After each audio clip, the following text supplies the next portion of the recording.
Pearson Sharp.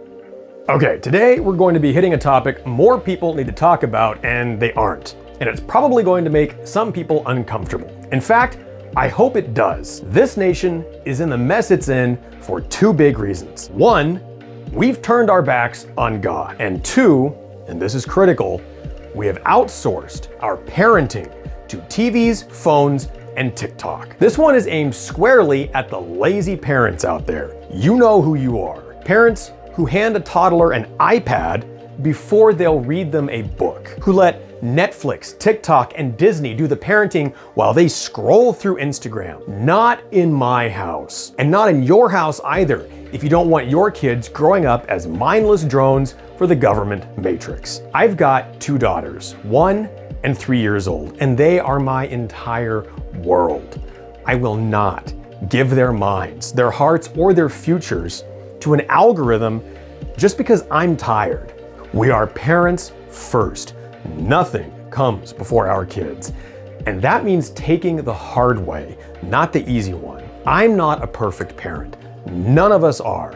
But at the end of the day, at least I can say this: I will never let a phone or a TV babysit my kids for me. And this is why we do it. Why we put in the time, why my wife and I say no to screens, and why we take the hard road. Because when you show up for your kids, really show up, you get moments like this. Like the other night before bed, I was reading to my oldest girl and she asked me if I were happy. And I said, yes, of course. Whenever she asks me that, I always ask her back, do you know why I'm happy? And she nods, but she doesn't say anything. She knows what I'm going to say, but I tell her again anyway. I always tell her, I'm happy because I'm with you.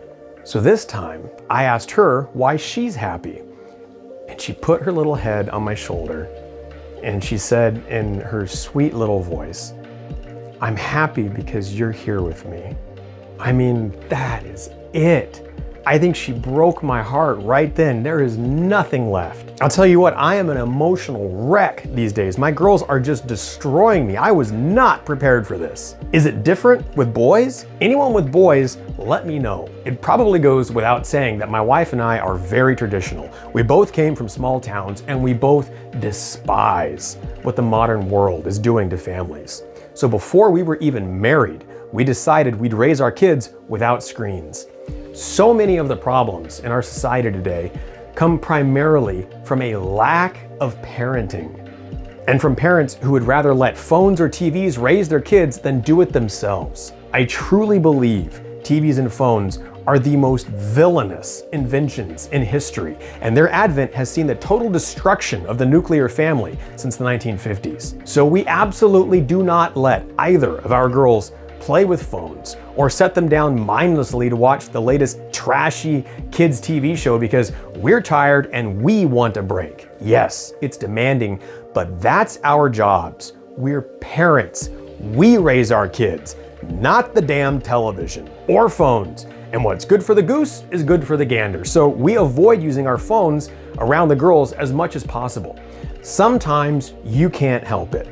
But what kind of message do you think that sends when the girls look up and see us glued to our phones? Not only does that imprint on them that staring at screens is an acceptable behavior, but even worse, it means when they want our attention, when they want to share a moment with us or look up to see if we're watching them doing something silly, we've missed it because we're watching some dumb Instagram video.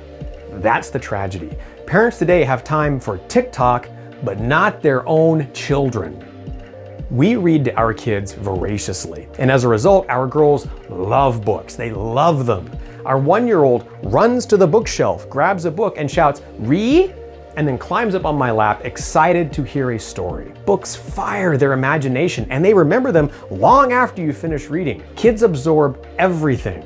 Like my dad always says, garbage in, garbage out. What you fill their heads with matters more than you know. And look, I get it. I'm in the same boat. Phones are an easy solution, but you don't need them. You need to parent. When I get home from work, I am usually fried, but that doesn't matter. What does matter is that I haven't seen my girls all day. So we go outside and play. We wrestle, climb trees, dig in the sandbox, run through the park. We make memories for life. Tell me this, how many memories do you make staring at a screen? And this is critical, when you play with your kids, you build resilience. You build up their self-confidence.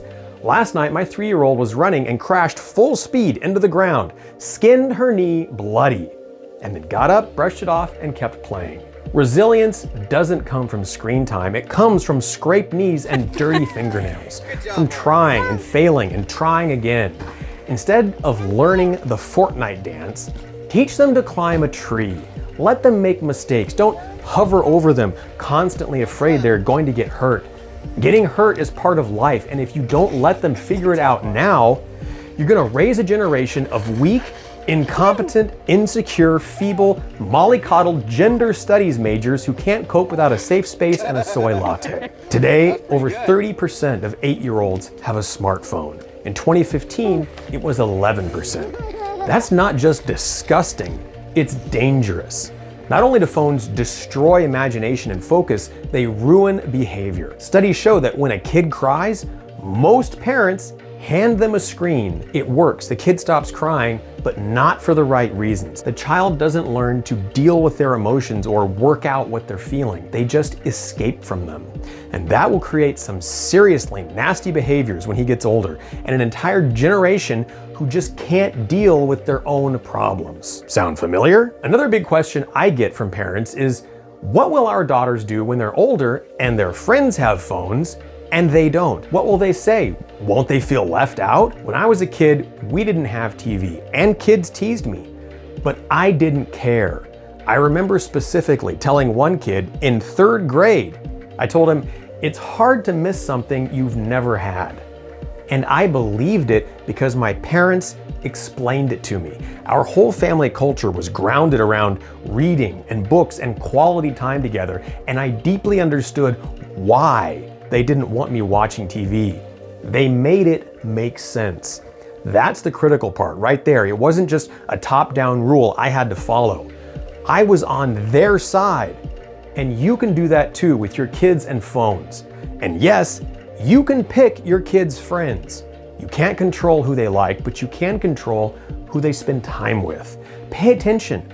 If a kid's a bad influence, get rid of them. And yes, that includes family. If an uncle or a cousin thinks it's funny to show them TikTok garbage, cut it off. Your kid's well-being comes first. This is parenting, not passive babysitting, and it's the single most important thing you can do with your life after following Christ. When I decide how to spend my time, I ask myself one thing. Does this take away time that I could be spending with my girls? If the answer is yes, I don't do it. It's that simple. They will only be little once.